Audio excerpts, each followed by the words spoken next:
जय हिंद दोस्तों, मैं सतीश स्वागत करता हूं आपके channel exam practice with Satish में। तो आज की वीडियो में लेकर के आया हूं इस टॉपिक पर जिसका नेम है एजुकेशन एंड लीडरशिप, जो कि केंद्रीय विद्यालय संगठन की ने जो सिलेबस जारी किया है उसमें क्लियरली मेंशन है। और ये इंपॉर्टेंट होने वाला है पीआरटी, टीजीटी और पीजीटी तीनों के लिए ही। इसका सब टॉपिक है ग्रोथ एंड डेवलपमेंट। तो चलिए शुरू करते हैं आज की वीडियो। आज की वीडियो का जो पहला क्वेश्चन है वो ये है कि निम्नलिखित में से कौन विकास की विशेषता नहीं है। तो विकास जो होता है, डेवलपमेंट, उसकी कौन सी विशेषता नहीं है? संचयी होना, दिशात्मक होना, विशिष्ट होना, अनियंत्रित और स्वतंत्र होना।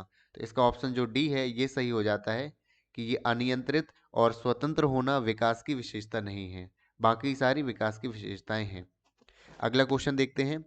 कौन सा सिद्धांत यह दर्शाता है कि विकास सीधे सिर से पैर तक होता है? तो शीर्षगामी, अधोगामी, विशिष्टता से संबंधित सिद्धांत या मात्रात्मक परिवर्तन सिद्धांत। तो इसका सही उत्तर है शीर्षगामी सिद्धांत, जो यह दर्शाता है कि किसी बालक का जो विकास है शीर्ष से पैरों की ओर होता है। इसका मतलब वो जो पहले सर पर नियंत्रण प्राप्त करता है, उसके बाद उसका नियंत्रण हाथ पैर में होता है।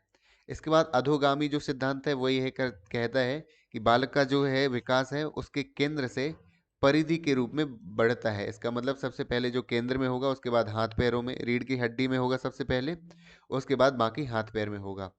विशिष्टता से संबंधित सिद्धांत है और मात्रात्मक परिवर्तन इसका सिद्धांत। तो ये अन्य जो सिद्धांत हैं ये भी बालक के विकास के सिद्धांत हैं। चलिए देखते हैं अगला क्वेश्चन। निम्नलिखित में से कौन सा सत्य है? बच्चा अपने पैरों पर सिर से पहले नियंत्रण प्राप्त कर लेता है। पैरों पर। तो ये उत्तर क्या है? गलत हो जाता है, जबकि पूछा सत्य क्या है, क्योंकि सबसे पहले वो सिर पर नियंत्रण प्राप्त करता है। सामान्य क्षमता बच्चे के विकास के सभी चरणों में विशिष्ट क्षमता रखती है। जीवन के अंतिम चरणों में विकास का अचानक स्फुरण होता है। तो ये उत्तर भी गलत हो जाता है कि अचानक स्फुरण नहीं होता है अंतिम चरण में। बच्चा पहले उंगलियों को नियंत्रित करता है फिर बाजू को नियंत्रित करता है। तो ये भी गलत हो जाता है कि सबसे पहले वो अपने बाजू को नियंत्रित करता है, उसके बाद उसका नियंत्रण उंगलियों पर आता है। तो सही उत्तर क्या हो जाएगा? ये बी 2 नंबर का, कि सामान्य क्षमता बच्चे के विकास के सभी चरणों में विशिष्ट क्षमता रखती है। Question number 4। बच्चे की वृद्धि और विकास पर आंतरिक कारक कौन कौन से हैं?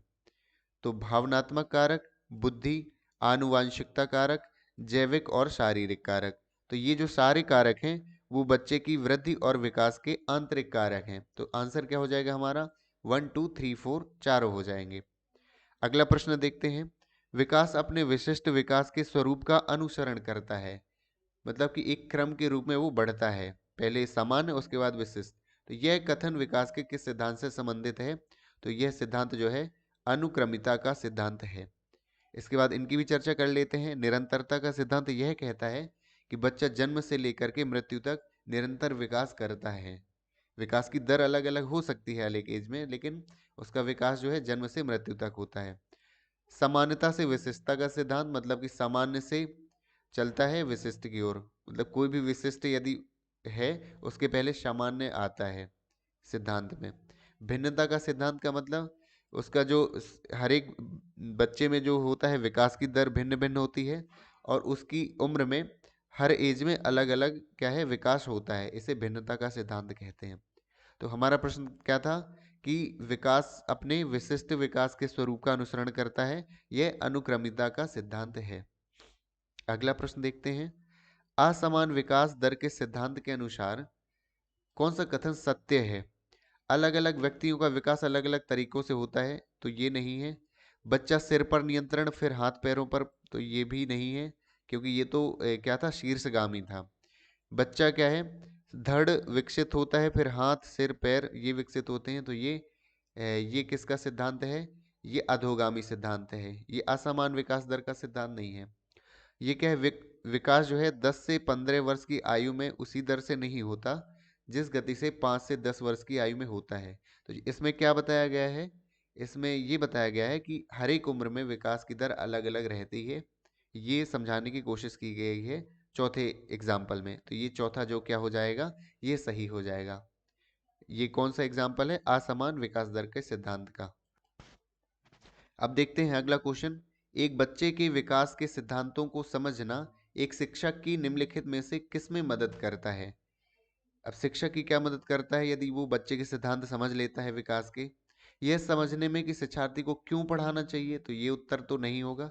शिक्षार्थियों की विभिन्न शिक्षण शैलियों के लिए प्रभावी प्रबंधन में, ये उत्तर सही हो जाएगा।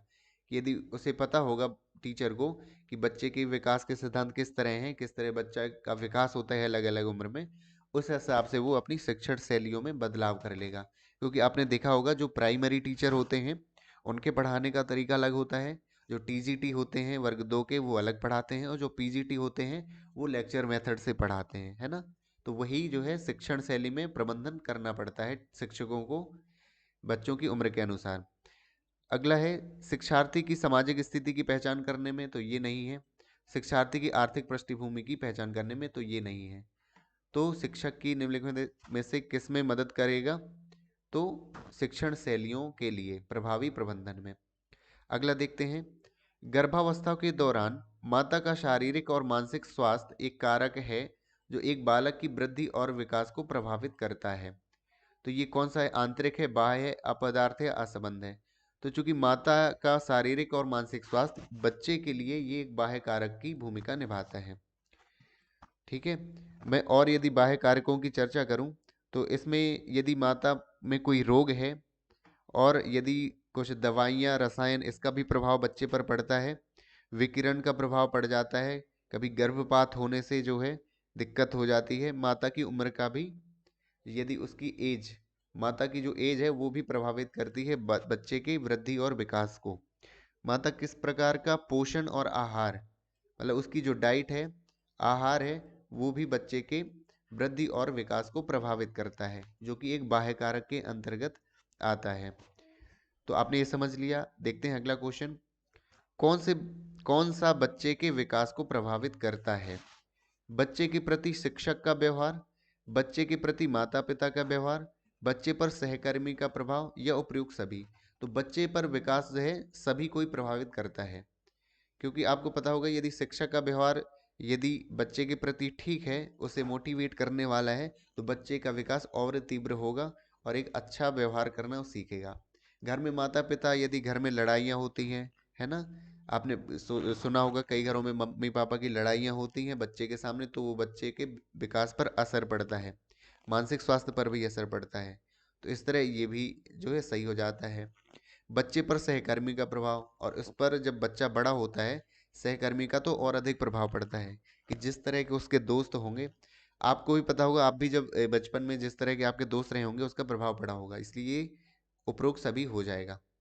वृद्धि और विकास संबंधी दिशा और परिणाम को स्पष्ट करने वाला निम्नलिखित में से कौन सा कारक है? जीवन काल व आयु, कक्षा व कक्ष, माता पिता व माता व पिता, विद्यालय व समाज? तो वृद्धि और विकास संबंधी दिशा और परिणाम को कौन सा कारक स्पष्ट करता है? जीवन काल व आयु। तो मैं बता देता हूँ, जो वृद्धि होता है वो जो कोशिकाओं की गुणन में वृद्धि होती है जिससे शरीर बढ़ता है। और विकास क्या होता है? विकास जन्म से मृत्यु तक जो चलता है वो हर एज में रहता है अलग अलग बच्चे की, तो ये विकास होता है। और ये इसका कारक क्या है? जीवन काल व आयु। और यहाँ पर वृद्धि से तात्पर्य शरीर की वृद्धि से है, और विकास का जो तात्पर्य है वो एक शारीरिक परिपक्वता से है, कि शरीर की जब परिपक्वता हो जाती है या कार्य करने की क्षमता में प्रगतिशील कोई वृद्धि है, तो विकास उससे संबंधित होता है। और यदि बात करें तो ये बच्चे के जो कार्य हैं उनमें परिवर्तन का भी एक कारक है, क्योंकि दो बच्चे हैं अलग अलग तरीके से कार्य करते हैं, तो एक बच्चे जिसमें ज़्यादा विकास होगा तो वो और अच्छे तरीके से आउटपुट अपना देगा। तो ये वीडियो आपके लिए एक शॉर्ट वीडियो थी, इसमें मैंने 10 क्वेश्चंस लाए हुए हैं और जिसका टॉपिक था एजुकेशन एंड लीडरशिप। इसका उद्देश्य यही था आपकी सिर्फ तैयारी को परखना और तैयारी को एक बूस्ट देना। आगे भी मैं वीडियो लाता रहूँगा उन टॉपिक्स पर जो इम्पोर्टेंट है केंद्रीय विद्यालय एग्ज़ाम के लिए। सो ज़रूर लाइक करिए, शेयर करिए हमारी वीडियोज़ को, और चैनल को ज़रूर सब्सक्राइब करिए इसी तरह की वीडियोज़ देखने के लिए। And thank you so much for watching this video.